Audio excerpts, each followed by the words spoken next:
Well, this is a little different.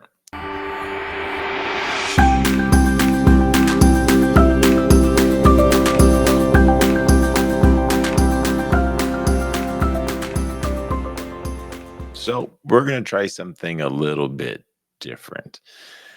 We're going to continue, of course, the day in the lives. None of that's going to change. But I've said from the beginning that I want to do a little bit more in depth content in our industry and how we run our business and share more the back end. I really want to share a lot from the business owner's perspective, you know, how it affects you as an owner, how it affects your family, the decisions that you make, how it affects your team and your business. A big topic here around our house lately has been my health. Obviously, if you've watched any of our last few videos, you know that I've been in the hospital. I've been dealing with some heart issues, which the heart issues aren't something new. The last time I was in the hospital was December of 2020, actually, right after we launched this business. That trip to the hospital actually was really the main motivating factor that pushed us from a little side hustle to we're just gonna quit the job and hope everything works out. But being a business owner is hard. Being a business owner is stressful. I was talking to a friend of mine this morning who he owns his business as well. Although there was a few of us, it was at a networking event, and we were just kind of laughing, really laughing at ourselves because we work so hard for our business. We give it everything, portion of our heart and our emotion. We give it every possible dime that we have so that it can grow. And, we're working these sometimes 90 plus hour weeks. And in most of those weeks, we're not taking home much money, right? We're working our tail off for this hopeful one day that this business is going to get to this level where, the family will be comfortable. And don't get me wrong, my family is comfortable. My family is happy. But, we work so hard for this goal to get there. And we were just kind of making fun of ourselves like, man, we left these jobs, you know, to work 10 times harder to right now not make, you know, some of us made way more when we were working our regular jobs. So, anyways, in our household right now, the hot topic is health. And I was at the ER last week and, they said just follow up with your doctor. I haven't done it. And I don't think I plan on doing it. My wife's not happy about it, but I know what's wrong. The issue is my health. Okay. I am currently a unhealthy person. I am massively overweight. I am actually at the heaviest I've ever been. My stress levels absolutely through the roof. A lot of it was stress that I probably didn't need to give myself. But as you know, if you've been watching, I've been stressed about this past month. And hey, good news, we're out of February, so I don't have to worry as much about that. I have some other new worries, of course, but I'm overweight, I'm overstressed, and in reality, I am not giving myself enough time off to spend with my family, which really rejuvenates me and really brings back the whys as to why we do everything that we do. So this video is going to be man, I don't really want to do this, but I'll be honest with you, I need the accountability. This video is going to be a weekly video talking about my health and my weight and what I'm doing to bring that number down and increase my health. So, reason why I haven't gone back to the doctor is I know the issues. I'm overweight and I'm overstressed, right? I need to drop weight. I weighed myself Monday morning and I came in at 290.5 pounds. I'm 6'4", so I'm a big guy. But that is still a good chunk of weight to be carrying. Last time I was in the hospital, I was at one of my high points. When I was at the hospital in my mid-20s, I wasn't at a high point of weight, but I was drinking a ton of energy drinks. I was working like 100 plus hours a week and drinking 3 to 4 energy drinks a day. So that's how this whole party kind of got kickstarted. So Every week, you're going to get an update video from me on where I'm at in my health, what I'm doing to change it, and we'll bring in a business topic to kind of mix it up. And so, before we get into any of the health portion of it, today's business topic is actually a topic that we spoke about at one of my networking meetings I was at this morning. And it's actually a topic that has been something we've been talking about here in the house. And it's a topic that I used to be very passionate about, and that is something called firing yourself. Now, if you've never heard that term, basically what that means is you are a business owner and you do everything. You wear a lot of different hats. And the term firing yourself means you're going to look at some of those hats you're wearing, some of those positions that you're doing, and you're going to fire yourself. You're going to find someone else or another service to do those things. Okay. Now, some of the easiest or the most common ones that you see a lot of business owners quickly fire themselves in is going to be bookkeeping, right? Most of us business owners don't really know or don't really care to fully understand the books. Okay. Marketing, SEO and ads management, it is an entire career. And for us to sit there and learn it takes a lot of time, and time is money. And when you're starting your business, it's easier just to hire someone and let them handle it and hope and pray that they do a good job. Well, as your business develops and as it grows, you get to these pivotal points in your business where you need to fire yourself again. And they're pivotal points because in most cases, you can't do it yet. Financially, it doesn't make sense. But in reality, you don't have a choice. You can't afford not to.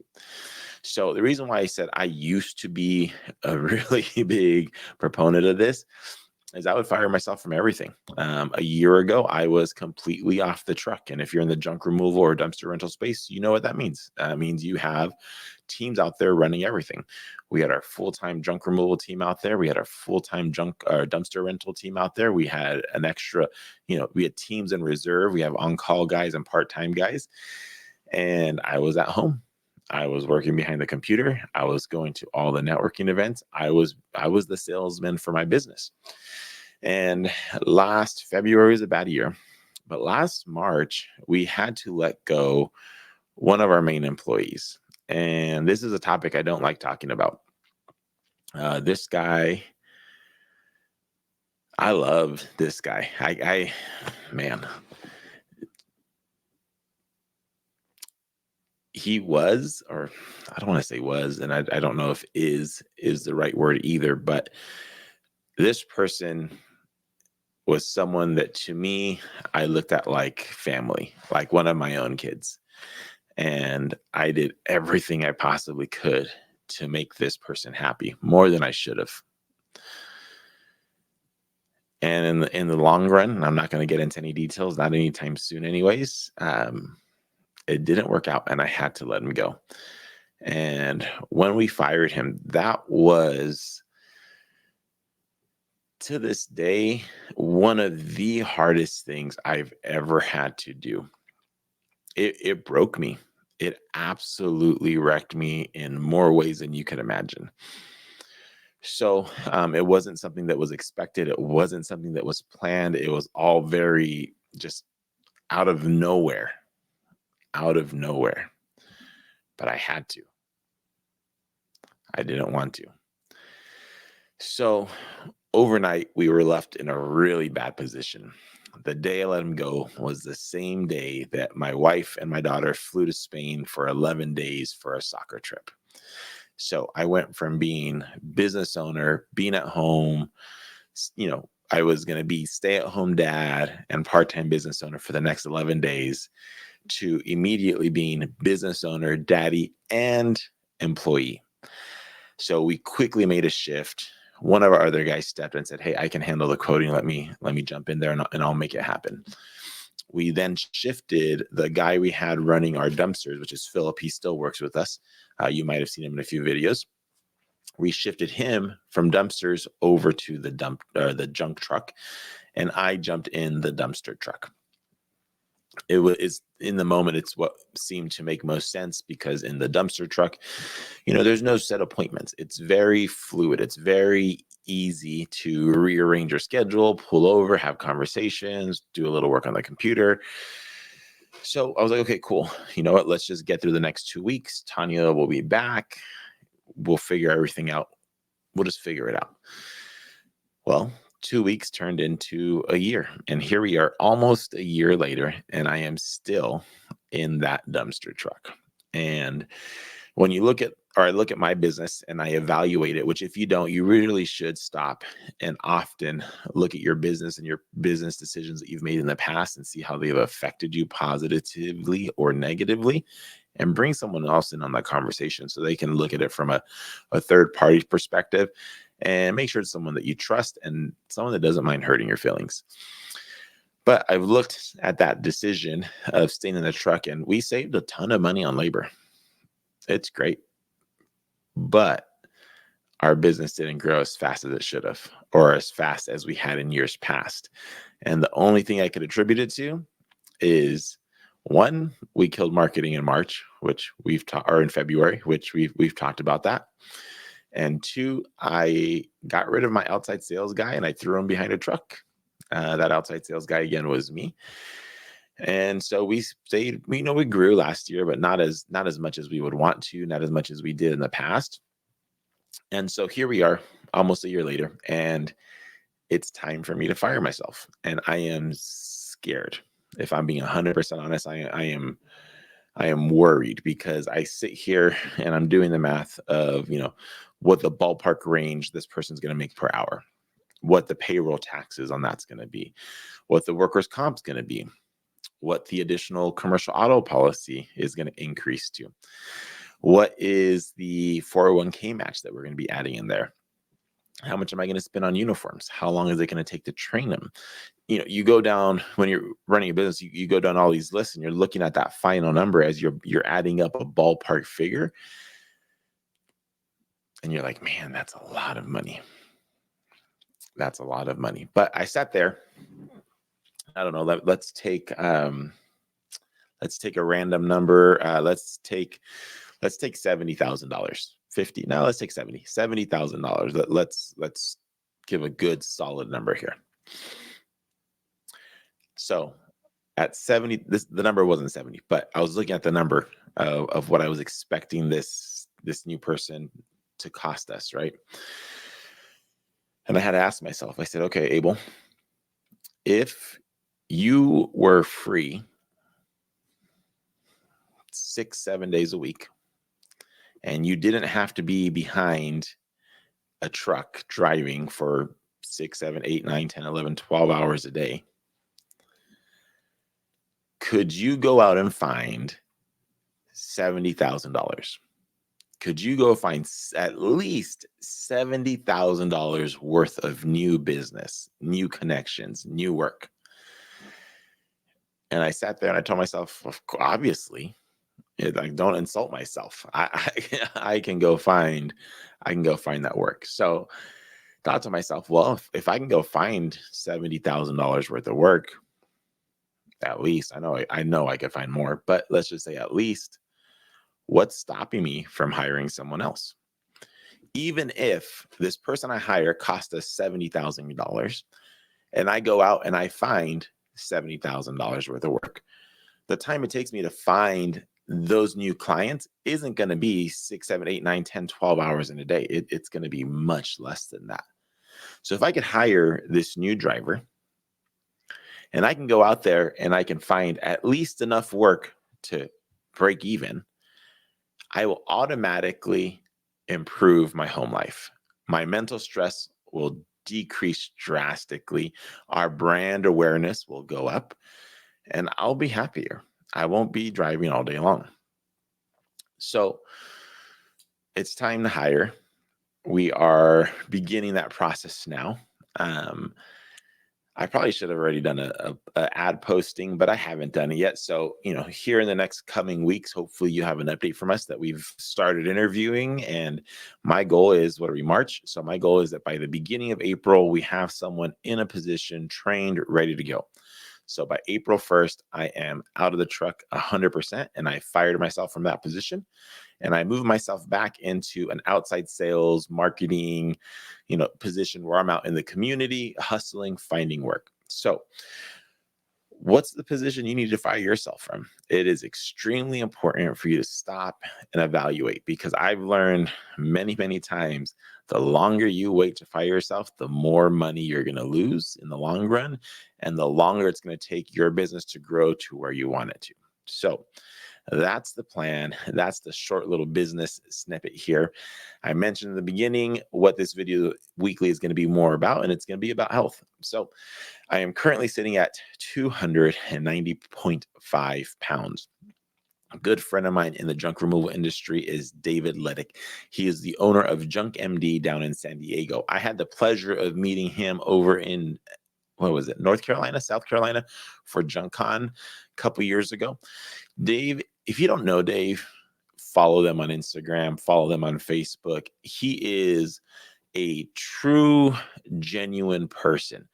I gravitate towards people who like to be real and honest and aren't about all this BS out there and putting up these fake personas. Dave is one of them. And if you're following him, then I guarantee you've seen his stories. Every evening, he's breaking his fast with a bowl of fruit, some Brazilian nuts, a little bit of honey, a big old plate of delicious food, and some homemade bread. So I am going to follow Dave's plan. Dave also has a group, and I don't know if he wants me to mention this or not, but he has a group on Facebook called Junk Fit, where he helps other junk removal business owners get into a healthier state, because as business owners, we neglect ourselves very, very often. So Dave focuses on fasting and doesn't really focus on macros or calories or any of that, which that for me is huge. I don't have time to focus on how many macros I'm eating, how many calories, how many this, eating 3, 4, 5, 6, 7, 8 times a day. It's easy. So it's a 24-hour fast. So it's a 1 meal a day program. At the end of that meal, you break your fast, you feast, you eat, and then you're done. Throughout the day, you're drinking a ton of water, different salts to kind of help keep yourself hydrated, keep those electrolytes up. But you focus on one a day. So today is Wednesday. We're 3 days into our 1 meal a day fasting. Today was actually the first day that was pretty rough, but I was in the garage a lot working on organizing that. So halfway through, I was feeling a little jittery. But we're going to go. I would like to say that I could work out, but with the heart issues right now, I can't. I need to keep my heart rate not spiking. I need to keep it as level as we possibly can. So for right now, at least a month, I'm guessing, we're not going to be doing any sort of working out. Maybe in a week or two, we'll kind of bring in some light walking. But the focus right now is to just change the eating habits. Even though, most intermittent fasting programs you look into, you say you can pretty much eat anything. I'm definitely going to focus that 1 meal a day on sticking to a healthier diet. Definitely, I love fruit. So breaking all my fast with fruit is something that has been pretty enjoyable for me so far. But that's it. So I'm out here calling myself out. 290.5 pounds, and it's time to drop. So the goal right now is to just focus on getting myself healthy. I'm not in a rush. I'm not in a timeline. I'm not trying to win a race by any stretch of imagination. There's no competition here. This is me just trying to be real, raw, and honest, and giving myself some accountability to say I need to do this. And even though it's uncomfortable and it's not something that I'm really overjoyed to do, it's something that I have to do. Maybe 4 or 5 years ago, I was tiny, man. I was down to 211, 210, and I looked sick. It was 6'4", 210. It did not look right on me. So my goal right now is, if I can lose 30 to 40 pounds over the next couple months, I'll be ecstatic. I know my body at that weight and what it can do and how it feels. And I don't foresee any sort of heart issues. So that's the plan. Just focus on getting healthy, and then we'll work in some workouts here and there. But if you are a business owner, let me know if you struggle with this. We are the first ones to neglect ourselves and putting ourselves first. And it's time for me to get a little selfish and put myself first here in this situation and get myself to a healthier state. Well, if you've watched this long and you still you're still here, let me know if you enjoyed this type of content. It's absolutely different from anything else I've ever posted. Don't worry, day in the life stuff is still going to be here. None of that's going to change. But like I said, I do want to get more in depth. I want to talk more about the everyday life of a business owner in this specific industry. And step one for me is getting into a healthier place. And if you're in a similar position, let me know below if you have any tips, tricks, suggestions. I'd love to hear them. If you are in a similar position and you're looking for some help, reach out to Dave, get in his group Junk Fit. And he's a busy guy, but he, again, true, genuine guy. Tons of respect for the guy. So have a great evening, everybody. If you like this video, give it a like, give it a share, drop us a comment below. I'd love it and appreciate it if you followed us along with this journey. If you didn't, still do all that. I'd still appreciate it. And we'll see you next time.